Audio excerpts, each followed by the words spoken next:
What's good, guys? I want to welcome you guys to my second vlog. I have a lot on my mind this morning, and I've never really talked about my relationship with my dad because it irritates me.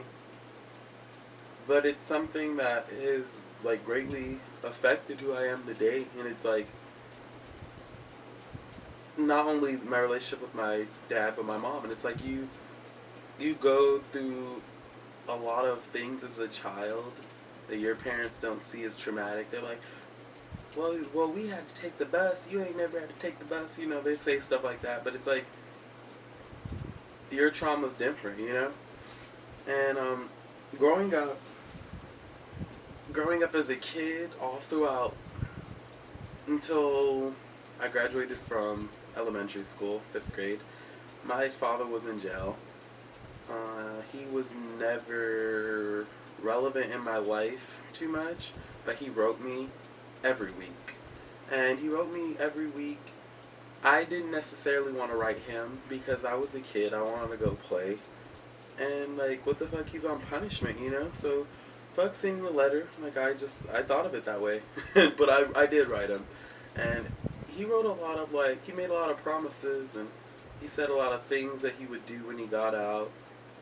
And he got out, and it wasn't what it was knocked up to be, basically. Um, Growing up still with my mom, she hustled, and she worked, and she supported me, my twin sister, and my brother. And, I mean, it was great. She hustled up until, I want to say, 7th grade middle school. I don't know what went wrong, what kind of road she hit, but she was pretty much done working.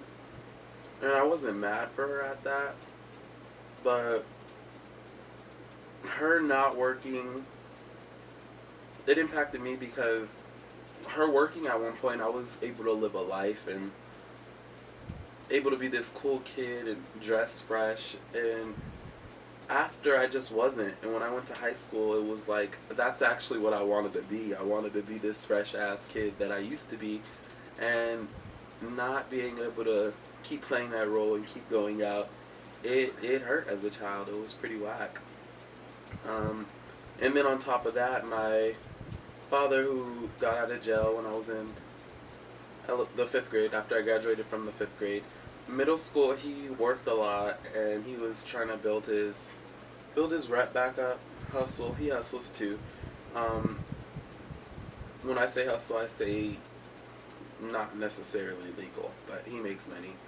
And he never wanted to give back to his kids. I don't know, for whatever reason, but he just never did. And that hurt. It hurt really, really bad, just to know you have a dad out there that just doesn't really care if you wake up. They don't care if you ate dinner. I don't know. It's very fucking, I don't know. It pisses me off so much. But that's how I was raised, and I learned to just get over shit and not take it too personal, because if I did, that would have affected me in my daily life at school. And I was never a depressed kid. I was always happy, and that's just what I chose to be. In high school, ninth grade year, I can recall my father leaving a voicemail on my mom's phone. I don't know what kind of difficulties they were going through, but he left a voicemail saying, "Fuck you, fuck them children." And when I say like that, I'm not over exaggerating it. It was literally, "Fuck you, fuck them children. I want nothing to do with you guys anymore." And hearing that, really, it was an eye opener to the type of father I had. And never did he ever apologize. Never did he ever try to make amends for that. And that's fine. You're a shitty person. But I didn't ask to be here. And I would just so rather prefer knowing my dad's dead over he hates me. That's how I feel. I feel like he hates me. And on top of that, when I used to talk to him in high school, we didn't have much of a relationship because every time we talked, he wanted to argue, and it was like I felt like I felt like he felt his only place as a father was to be there, shot calling, telling us we need to do better and get better grades. But as someone who was in jail my whole childhood, you're not that person. You're you're just someone who needs to work on being there and saying I love you. That's what I wanted, but I never got that. And not only like being raised by a woman, I wasn't the most. No, in my eyes, I am manly, but to other niggas and dudes, I'm not manly, and that's still fine. But he would ask me about, oh, you got a girlfriend, da da, and I would tell him like, yeah, I do, and he like legit never believed me, which really like it hurt. Like I don't know if I was supposed to be gay all my life, but he always seen me as gay. And one day I was talking to him on the phone. It was like 10th grade. He says, "Are you?"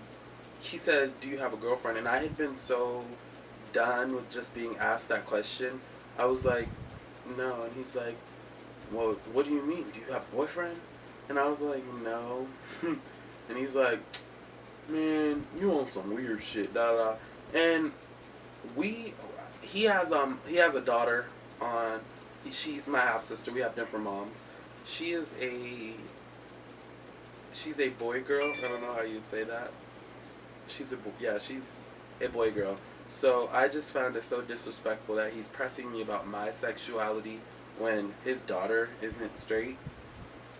And at that moment, I was like, I'm so good on talking to this nigga because he's sad. He's like the most pitiful nigga. Like I didn't even I at that moment I was just done, and I've been done ever since. So basically, to me, he is dead, and like that's just my relationship with it. I've never wanted to look back. I just wanted to move forward. I want to grow as a person on my own, and it is what it is. Um, Speaking forward, my mom, she unemployed since I was in like the 8th grade. She's never really been able to provide, and not having a dad, he wasn't also providing, so we just got by however we did, like the littlest. I lived with my aunt at one point, and then growing up through high school, I lived with my grandma.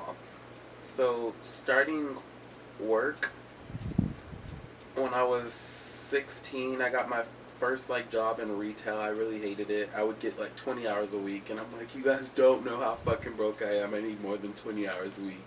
And I was going to school like a high school student, but I legit wanted to work 40 hours a week because I was trying to live the life I want to live. And I got my actual like cool little job at Carl's Jr., and that was providing for me. I was able to still swag out, go out, and I worked whenever. I've never asked my parents for anything since the 11th grade, and I can say that faithfully. Um, they gave to me whenever, but I don't. I work for everything I get, and like it doesn't. It feels good to say, but now I'm living on my own. I do for myself. I pay my own car note, my car insurance, my car registration. I'm 19 and I feel like I've conquered being adult very well because I'm making it by. Up until like the start of November, I was working 2 jobs. I quit my job at In N Out to pursue being a nanny, and I barely been making it, but I saved up a good lump of money. And this morning, I legit had a conversation with my mom about the phone bill, and she asked me if I could put an extra $30 in. And legit, I really can't. Like, I'm on my last dollars, and I need to get a new job. But for my mom to ask me for an extra $30, it's like so sad. But that's like the family I come from. Um, I just feel like you obviously you can't blame your parents, and I don't blame my parents because I work for everything I have, and I'm all about growth, so I don't even look back. Once they just do crazy shit, I'm just like, it is what it is. But I know there's people out there who have gone through the same or similar things that I've gone through, and all I can say is it's not even about dwelling on that shit. Like you know where you want to be and you work towards it, and you can't let that the bullshit or the stuff that's in the back of your mind even really get to you, because you got to be focused on you and your own growth.